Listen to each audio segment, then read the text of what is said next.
വാട്സാപ്പിൽ സന്ദേശങ്ങൾ ഷെഡ്യൂൾ ചെയ്യാം. ഫീച്ചർ ഉടനെത്തുമെന്ന് റിപ്പോർട്ട്. നിരവധി ആളുകളാണ് ഇപ്പോൾ വാട്സാപ്പ് ഉപയോഗിക്കുന്നത്. അതുകൊണ്ട് തന്നെ പലപ്പോഴായി പുതിയ ഫീച്ചറുകൾ അവർ അവതരിപ്പിക്കാറുമുണ്ട്. അത്തരത്തിൽ ഒന്നിനുള്ള ഒരുക്കത്തിലാണ് അവർ. വാട്സാപ്പിൽ വരാനിരിക്കുന്ന മെസ്സേജ് ഷെഡ്യൂളിംഗ് ഫീച്ചർ ഉപയോക്താക്കൾ ഏറെ കാലമായി കാത്തിരുന്ന മെസ്സേജുകൾ ഷെഡ്യൂൾ ചെയ്യാനുള്ള മെസ്സേജ് ഷെഡ്യൂൾ ഫീച്ചർ വാട്സാപ്പ് പരീക്ഷിച്ചുവരികയാണ്. iOS ബീറ്റ പതിപ്പിലാണ് വേർഷൻ 26.7.10.72 നിലവിൽ ഈ ഫീച്ചർ കണ്ടെത്തിയിരിക്കുന്നത്. വ്യക്തിഗത ചാറ്റുകളിലും ഗ്രൂപ്പുകളിലും ഈ പുതിയ ഫീച്ചർ ലഭ്യമാകുമെന്ന് വാബിറ്റിൻഫോ റിപ്പോർട്ട് ചെയ്യുന്നു. ഈ ഫീച്ചർ ഉപയോഗിച്ച് ഒരു സന്ദേശം ടൈപ്പ് ചെയ്ത ശേഷം അത് അയക്കേണ്ട സമയവും തീയതിയും മുൻകൂട്ടി നിശ്ചയിക്കാൻ അഥവാ ഷെഡ്യൂൾ ചെയ്യാൻ സാധിക്കും. നിശ്ചയിച്ച സമയമായാലുടൻ സന്ദേശം സ്വയമേവ അയക്കപ്പെടും.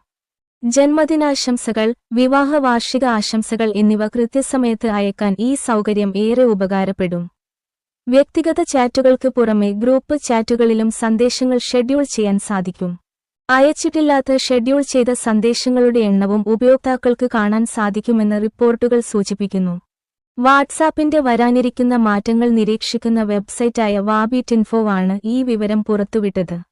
നിലവിൽ ഈ ഫീച്ചർ വികസന ഘട്ടത്തിലാണെന്നും iOSന്റെ ബീറ്റ പതിപ്പിൽ 26.7.10.72 ഇത് പരീക്ഷിച്ചു കൊണ്ടിരിക്കുകയാണെന്നും റിപ്പോർട്ടുകൾ വ്യക്തമാക്കുന്നു. വരാനിരിക്കുന്ന അപ്ഡേറ്റുകളിലൂടെ എല്ലാ ഉപയോക്താക്കൾക്കും ഈ സേവനം ലഭ്യമാകുമെന്നാണ് പ്രതീക്ഷിക്കുന്നത്.